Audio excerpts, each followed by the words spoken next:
Tom and his friends. Tom, where are you? Where are you? Where are you? No answer. Where is that boy? Who is that boy? When I find him, I'm going to. Aunt Polly looked under the bed. Then she opened the door and looked out into the garden. Tom! She heard something behind her. A small boy ran past, but Aunt Polly put out her hand and stopped him. Ah, there you are, there you are. And what's that in your pocket? What's that in your pocket? What's that in your pocket? Nothing, Aunt Polly, nothing, Aunt Polly. Nothing? It's an apple. I can see it. It's an apple. I can see it. Now, listen, Tom. Those apples are not for you. And oh, Aunt Polly, quick. Look behind you. So Aunt Polly looked, and Tom was out of the house in a second. She laughed quietly. I never learned. I love that Tom, my dad's sister's child. But he isn't an easy boy for an old lady. Well, it's Saturday tomorrow, and there's no school. But it isn't going to be a holiday for Tom. Oh no, he's going to work tomorrow. Saturday was a beautiful day. It was summer and the sun was hot, and there were flowers in all the gardens. It was a day for everybody to be happy. Tom came out of the house with a brush and a big pot of white paint in his hand. He looked at the fence. It was 3 meters high and 30 meters long. He put his brush in the paint and painted some of the fence. He did it again. Then he stopped and looked at the fence, put down his brush and sat down. There were hours of work in front of him, and he was the unhappiest boy in the village. After 10 minutes, Tom had an idea, a wonderful idea. He took up the brush again and began work. He saw his friend Joe Harbour in the street, but he didn't look at him. Joe had an apple in his hand. He came up to Tom and looked at the fence. I am sorry, Tom. I am sorry.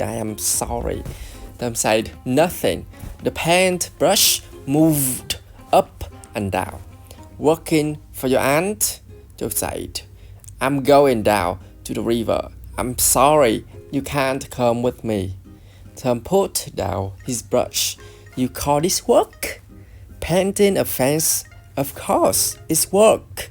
Perhaps it is, and perhaps it isn't, but I like it. Tom said, I can go to the river any day. I can't paint the fence very often. Joe watched Tom for about 5 minutes. Tom painted very slowly and carefully. He often stopped, moved back from the fence, and looked at his work with a smile. Joe began to get very interested and said, Tom, can I paint a little? Tom thought for a second. I'm sorry, Joe, I'm sorry. You see, my aunt wants me to do it because I'm good at painting. My brother Sid wanted to paint too, but she said no. Oh, please, Tom, just a little. I'm good at painting too. Hey, do you want some of my apple? No, Joe, I can't. Okay, you can have all my apple. Tom gave Joe the brush. He did not smile, but for the first time that day, he was a very happy boy. He sat down and ate Joe's apple. More friends came to laugh at Tom, but soon they all wanted to paint too. By the afternoon, Tom had 3 balls, an old knife, a cat with one eye, an old blue bottle, and a lot of other exciting things. He was the richest boy in St. Petersburg, and the fence, all 30 meters of it, was the beautiful white. He went back to the house. Aunt Polly, can I go and play now? Can I go and play now? Aunt Polly came out of the house to look. When she saw the beautiful white fence, she was very pleased. She took Tom into the house and gave him an apple. Well, you can go and play. But don't come home late. Tom quickly took a second apple and ran off. On Monday morning, Tom didn't want to go to school, but Aunt Polly got him out of bed and then out of the house. In the street near the school, he met his friend Huckleberry Finn. Huck had no mother, and his father drank whiskey all the time. So Huck lived in the streets. He didn't go to school. He was always dirty and he never had a new shirt. But he was happy. The mothers of St. Petersburg didn't like Huck, but Tom and his friends did. Hello, Huck. Hello, Tom said. What have you got there? What have you got there? What have you got there? A dead cat. A dead cat. What are you going to do with it? What are you going to do with it? What are you going to do with it? Tom asked. I'm going to take it to the graveyard tonight, Huck said. At midnight, a dead cat can call ghosts out of their graves. I never heard that. Is it true? Well, I don't know, Huck said. Old Mrs. Hopkins told me. Come with me and see. Are you afraid of ghosts?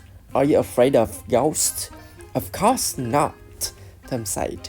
Come and meow for me at my window at 11 o'clock. After this, Tom was late for school, and the teacher looked at him angrily. Thomas Sawyer, why are you late again? He said. Tom began to speak, then stopped. There was a new girl in the schoolroom, a beautiful girl with blue eyes and long yellow hair. Tom looked and looked. Oh, how beautiful she was. And in 2 seconds, Tom was in love. Tom was in love. He must sit next to her. But how? In the girl's half of the room, there was only one empty chair, and it was next to the new girl. Tom thought quickly and then looked at the teacher. He said, I stopped to talk with Huckleberry Finn. The teacher was very angry. Boys were often late for school. That was bad. But talking with Huckleberry Finn was worse, much worse. The teacher took his stick, and 2 minutes later Tom's trousers were very hot, and the teacher's arm was very tired. Now, Tom Sawyer, you go and sit with the girls. Some of the children laughed. Tom walked to the chair next to the new girl, sat down, and opened his book. The other children began to work again. After 10 minutes, the girl looked up. There was an apple on the table in front of her. She put it back on Tom's half of the table. A few minutes later, the apple was in front of her again. Now it stayed. Next, Tom drew a picture of a house and put it in front of her. The girl said, That's nice. Now draw a man. Tom drew a man next to the house. The man was taller than the house, and he had very big hands and very long legs. But the girl liked him. Can you draw me now? She asked. Can you draw me now? Can you draw me now? Tom drew a girl next to the man. You draw beautifully. I can't draw pictures. I can teach you, Tom said. I can teach you after school. Oh, please. What's your name? Tom asked. What's your name? What's your name? What's your name? Becky. Becky Thatcher.